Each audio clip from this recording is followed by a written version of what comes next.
què tal? Des de la Biblioteca Joaquim Bauxell ja tornem a ser aquí per oferir-vos un altre episodi de les llegendes d'anglès. I sabeu què?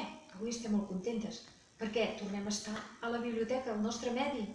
I la veritat és que això s'agraeix molt. I també us trobem molt a faltar.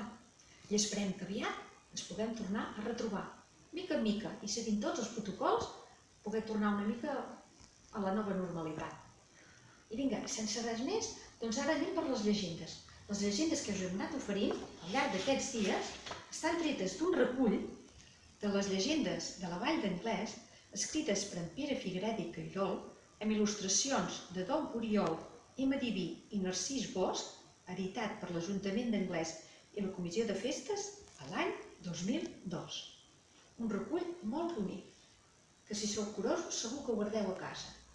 I avui quina llegenda us explicarem? Doncs mireu, avui toca el Molí de Cup, el barri de Cup, aquest barri tan bonic que tenim aquí al nostre poble, i que guarda aquesta llegenda i d'altres històries, que segur que també molts de vosaltres coneixeu. Doncs vinga, diu així. La història del Molí de Cup va lligada al vell casalot bastit pel patrici Cup, que posseïa el títol de familiar del Sant Ofici i era titular de capella i sepultura pròpia a l'església parroquial de Sant Miquel.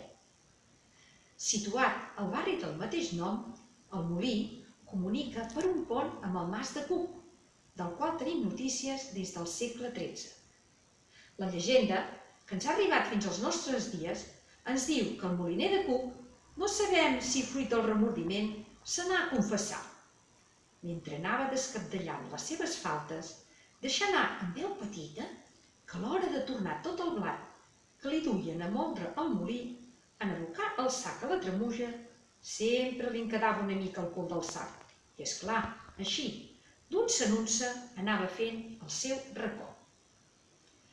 El rector no es va poder estar de reprendre'l durament, i com que el moliner repostejat, que no se'n sabia estar, que els dits se li aturaven i no hi havia manera de fer baixar mai tot el blat del sac, heus aquí que el senyor rector, per posar-li solució, li donà un Sant Crist,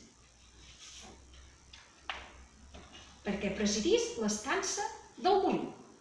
Així, en veure-la cada vegada, evitaria l'ànsia de repinyar el blat dels altres. Els primers dies, al moliner tot li va anar com oli en un llum, ja que el Sant Crist que presidia l'estança guardava que en abocar el blat fos home cabal i honrat. Però la cosa no anava prou bé, ja que ben aviat va començar a veure's abocat a la ruïna. Un bon dia, abans de començar la jornada, s'encarà amb el Sant Crist i li etzibà: «Mira, noi, tu i jo hem de parlar seriosament, ja que d'ençà que segueixo els teus consells, la cosa va per mals abrans. I si hem de seguir així, un dels dos haurà de tocar el pirandó, perquè ni el pap podrem omplir. I, com que jo sóc l'estadà més antic, et toca a tu tocar el dos». Així és que, dit i fet, el moliner agafà el Sant Crist i a la intempèrie el deixà.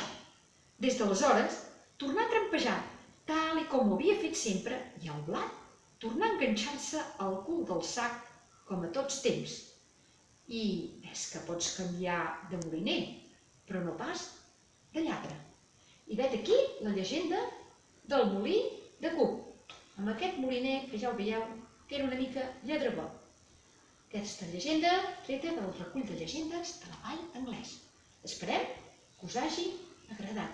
Fins la propera. Adéu-siau, cuideu-vos molt.